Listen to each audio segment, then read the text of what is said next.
شریعت مطہرہ کی روشنی میں جیسے کہ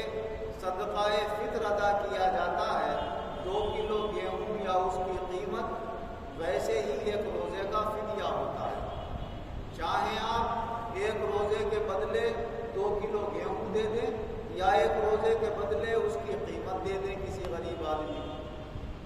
کسی کا ایک روزہ رہ گیا ہے اور وہ امید نہیں ہے اسے رکھنے کی تو وہ دے دیا جائے، کسی کے 4-6 رہ گئے ہیں تو اس حساب سے دے دیا جائے، کسی کے پورے مہینے کے روزے رہ گئے ہیں، ڈاکٹروں نے منع کر دیا اسے روزہ رکھنے کو اور وہ بھی یہ سمجھ رہا ہے کہ روزے رکھوں گا تو جان جانے کا خطرہ ہے یا زیادہ کمزور ہو جانے کا خطرہ ہے، اور اس نے روزے نہیں رکھے تو وہ پورے مہینوں کے روزوں کا فدیہ ادا کرے۔ 30 روزوں کے حساب سے 60 کلو گیہوں یا اس کی قیمت ادا کر دے تو یہ اس کے روزوں کا فدیہ ہو جائے۔ حضرت عائشہ صدیقہ رضی اللہ عنہا روایت کرتی ہیں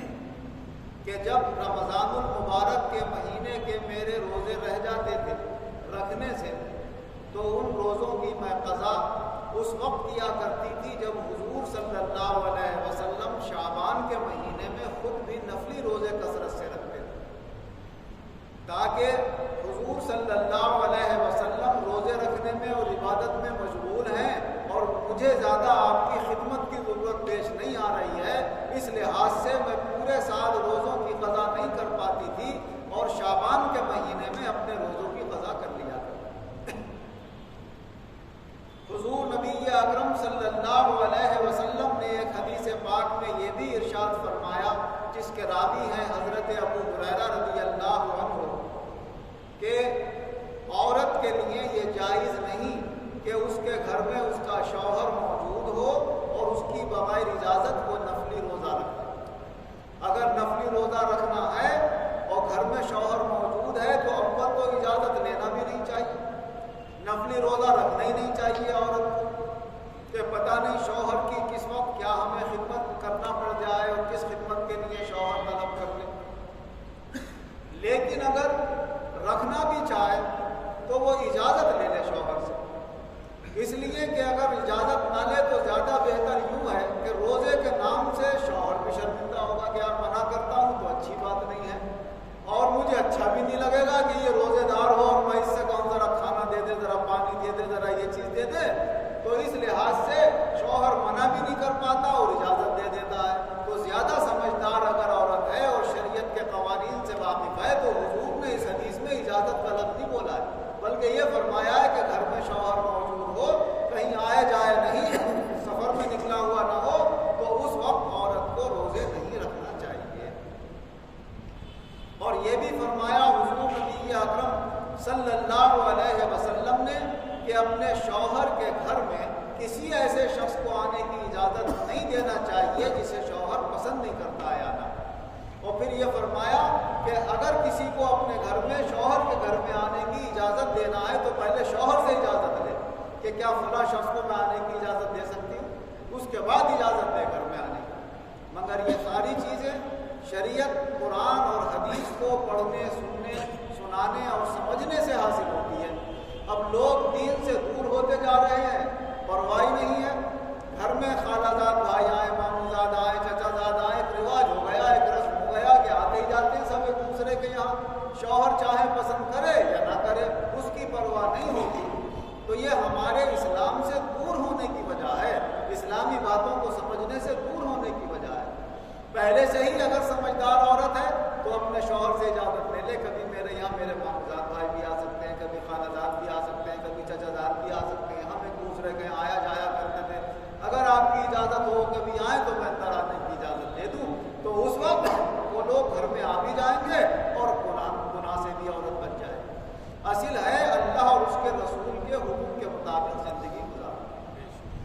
ان مسائل کا ذکر اس وجہ سے کیا جا رہا ہے کہ اب رمضان تو گزر گئے، اب رمضان کے روزوں کے جن کے ذمے رہ گئے ہیں نہ رکھ سکے ہوں کسی بیماری کی وجہ سے یا سفر کی وجہ سے یا اور عورتوں کی ماہانہ ناپاکی ہوتی ہے جس میں وہ روزے نہیں رکھ پاتی، تو بعد میں وہ اپنے روزوں کی قضا کر سکتی۔ ایک عورت حضرت عائشہ رضی اللہ عنہا سے یہ معلوم کرنے لگی کہ جب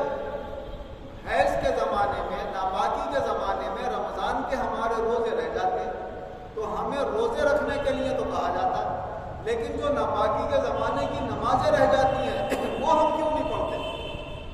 تو حضرت عائشہ صدیقہ رضی اللہ عنہا نے فرمایا کہ جب یہ ناپاکی کی حالت حضور صلی اللہ علیہ وسلم کے زمانے میں ہمیں لاحق ہوتی تھی اور ہم رمضان کے روزے نہیں رکھ پاتے تھے تو ہمیں روزوں کی قضا کا حکم دیا جاتا تھا، اور ناپاکی کے زمانے میں جو نمازیں رہ جاتی تھیں ان کی قضا کا ہمیں حکم نہیں دیا جاتا تھا۔ تو ناپاکی کی زمانے کی عورتوں کی جو نمازیں ہیں وہ اللہ نے معاف کر دی ہیں اور روزے رکھنے کی انہیں اجازت ہے، اور روزہ وہ قضا کریں گی اس کا جو ناپاکی کے زمانے میں ان کا رہ گیا۔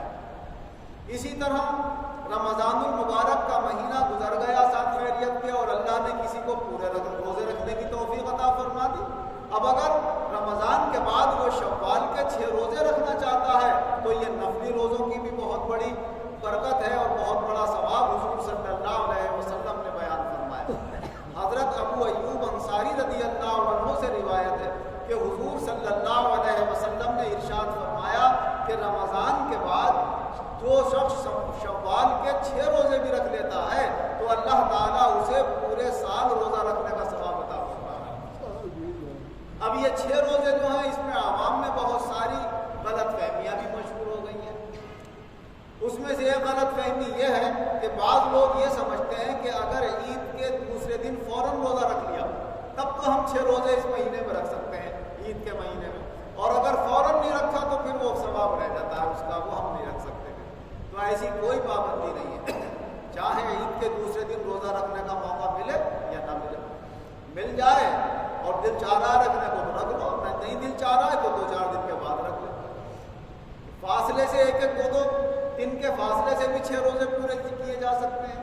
عید کے فوراً بعد بھی 6 روزے لگاتار رکھے جا سکتے ہیں، عید کے مہینے کے آخر میں کوئی رکھنا چاہے تو جب بھی رکھ سکتے ہیں، بیچ میں رکھنا چاہے تو بیچ میں بھی رکھ سکتے ہیں، کبھی 2 رکھ لیے کبھی 1 رکھ لیا، اور 6 اس پورے مہینے میں پورا کرنا ہے 12۔ تو جب ہم پورے کر لیں اس 6 روزے اس مہینے میں تو اللہ تعالیٰ وہی ثواب عطا فرمائے گا کہ جو اس نے سال بھر کے ثواب دینے کا وعدہ فرمایا ہے۔ اللہ تعالیٰ قرآن و حدیث کی روشنی میں ہمیں مسائل صحیح طریقے سے سمجھ کر ان پر عمل کرنے کی توفیق عطا فرمائے۔ آمین وآخر دعوانا الحمدللہ رب العالمین والعاقبۃ للمتقین والصلاۃ والسلام علی خیر خلقہ محمد وآلہ وأصحابہ اجمعین۔ اے اللہ ہم سب مسلمانوں کے گناہوں کو معاف فرما، آئندہ گناہوں سے بچنے کی توفیق عطا فرما، جو تیرے بندوں کو عبادتوں کی رمضان میں توفیق ہوئی سب کی عبادتوں کو قبول فرما۔ رمضان کے بعد بھی مولا ہمیں اپنی یاد اپنے ذکر کی توفیق عطا فرما۔ رب اعنی علی ذکرک و شکرک و حسن عبادتک۔ اور جیسے رمضان میں مسجدیں زیادہ سے زیادہ آباد رہیں ہمیں پھر اسی طرح آباد رکھنے کی توفیق عطا فرما، اور اپنی زبانوں کو اور اپنے دل کو اپنی یاد سے ہمیں آباد رکھنے کی توفیق عطا فرما۔ جو ہمارے اندر کمی کوتاہی پیدا ہو گئی ہے اسے دور فرما، سب کو ایمان و عزت کے ساتھ زندہ رکھ، ایمان و عزت کے ساتھ بآسانی خاتمہ فرما،